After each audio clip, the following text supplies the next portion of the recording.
Kuli bangunan tak tamat SD, kini jadi juragan es krim dengan omset miliaran rupiah dan punya belasan rumah.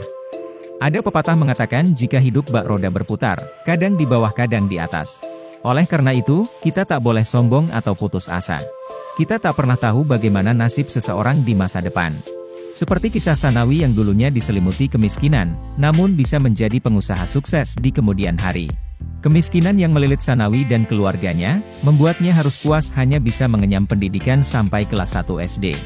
Tanpa modal pendidikan yang cukup, ia menjadi penggembala sapi demi membantu keuangan keluarga. Sanawi kemudian merantau ke ibu kota bersama teman-temannya dan bekerja serabutan menjadi kuli bangunan. Saat pekerjaan jadi kuli bangunan sepi job, ia menawarkan jasa tukang cat borongan. Apapun itu, menurut Sanawi yang penting adalah terus berusaha. Miris, dirinya kerap dikucilkan oleh teman-teman karena dianggap paling miskin. Bahkan, ia pernah ditinggal seorang diri di terminal. Ketika meminta bantuan untuk menginap, tak ada seorang teman pun yang menerimanya. Ia pun bertekad di masa depan ia akan jadi orang kaya. Setelah ke Jakarta, Sanawi kembali merantau ke Samarinda dan kembali menjadi kuli bangunan. Merasa profesi itu tak memiliki hasil maksimal, membuatnya mencoba peruntungan berjualan es krim. Ia mendapatkan modal Rp60.000 hasil pinjaman dari temannya. Setiap hari ia berkeliling mengayuh sepeda pancal menjajakan es krim.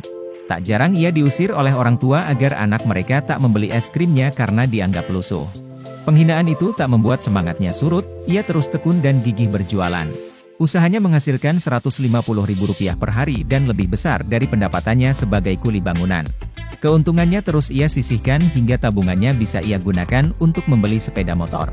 Sanawi juga mengajukan pinjaman ke bank untuk membeli mobil pick-up.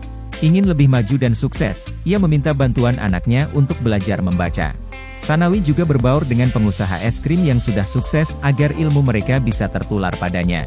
Perlahan, usaha es krim Sanawi mulai menanjak dan ia pun merekrut orang terdekat untuk dijadikan mitra usahanya. Selama 3 tahun berusaha, ia bisa punya 400 pengecer atau disebutnya sebagai mitra. Bahkan, Sanawi bisa berhasil mendirikan pabrik es krim dan mulai memproduksi kon. Perharinya, 40.000 kon dapat dihasilkan. Dalam sebulan, Sanawi mampu menjual hingga 9.000 ember es krim dengan omset mencapai Rp1,5 miliar. Dari hasil usaha es krim, Sanawi juga bisa memiliki 17 rumah.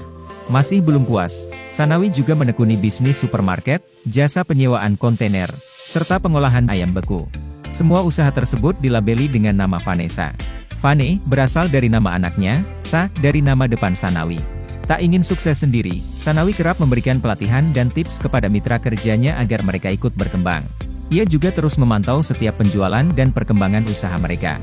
Pahit, getir, dan manisnya kehidupan telah dirasakan Sanawi dan memberikan pengalaman yang sangat berharga. Ia berbagi rumus kesuksesan yang selalu diterapkannya. Kuncinya adalah urip, yaitu usaha, rukun, iman, dan percaya diri.